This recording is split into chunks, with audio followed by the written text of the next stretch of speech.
O ponto de criação é que as pessoas confundem um pouco, muitas vezes, que você cria a realidade com o pensamento. Beleza, tá? beleza. E isso é verdade, nós criamos a realidade com o pensamento. Tudo começa com uma ideia. Só que aí vem aquela questão, pronto, mas por que eu penso tanto naquilo que eu quero e eu não consigo criar isso na minha vida? Então, são três premissas. Primeiro, você tem que acreditar nessas três premissas. Quem cria a sua realidade? Então, você só pode responder duas coisas. Eu ou alguém outro. Ou um misto dos dois. Mas, no final das contas, se você fizer a análise, você vai ver que é você que cria a sua realidade. Você tem o poder. Existe uma relação entre o que você faz e o que você colhe.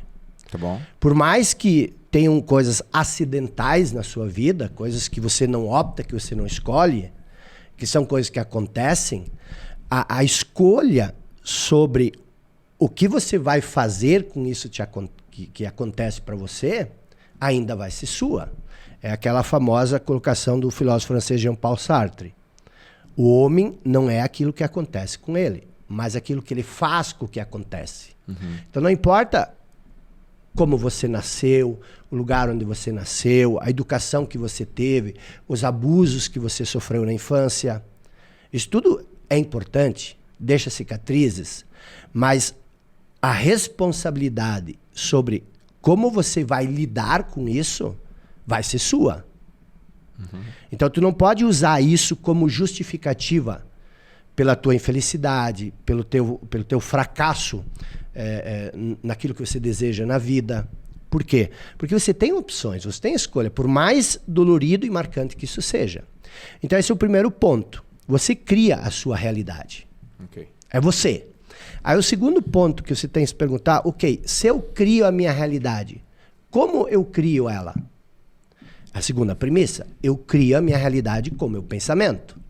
Então, se é você que cria a sua realidade, se você cria a sua realidade com o pensamento, terceira questão que você tem que fazer é o seguinte, mas eu sou livre para pensar naquilo que eu quero? Putz, aí pegou. E aí você vai pensar o seguinte, cara, tá o Joel, tá o Jacob falando aqui, e tá uma conversa boa, mas eu tenho total liberdade de pensar no que eu quero. Eu não preciso concordar com o que o Jacob fala, eu não preciso concordar com o que o Joel fala. Então, nós temos controle total sobre o nosso pensamento.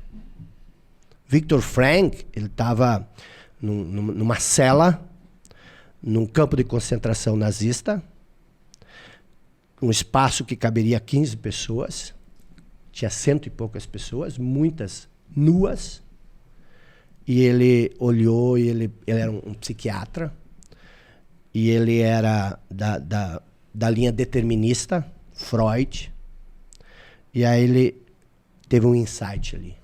Cara, esses soldados nazistas, eles têm controle total sobre o meu corpo, mas tem uma última liberdade, que essa eles não podem me tirar. A liberdade de pensar. Eu posso pensar o que eu quero.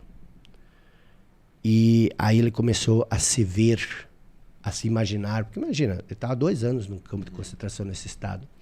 Ele começou a dizer como é que eu posso usar o meu pensamento para criar um alento, uma esperança de sair daqui. E aí ele escreveu um livro em busca de sentido depois, porque ele buscava qual o sentido que pode existir num campo de concentração. E aí ele se imaginava, ele usou o pensamento para se ver em audiências, em plateias, em escolas, ensinando o que ele estava passando, para que isso nunca mais acontecesse. Então, dali nasce essa percepção de que a última das nossas liberdades é a liberdade de pensar naquilo que você quer. Não importa o ambiente em que você está, você ainda tem controle sobre o seu pensamento. Então, nós temos 3 premissas. Você cria a sua realidade, você cria a realidade com o pensamento e você é livre para pensar naquilo que você quer. Mas aí, vem uma outra pergunta. Se você cria a sua realidade com o pensamento, se Se você é livre para pensar o que você quer, por que você não consegue criar a realidade que você quer? É a pergunta que eu ia te fazer.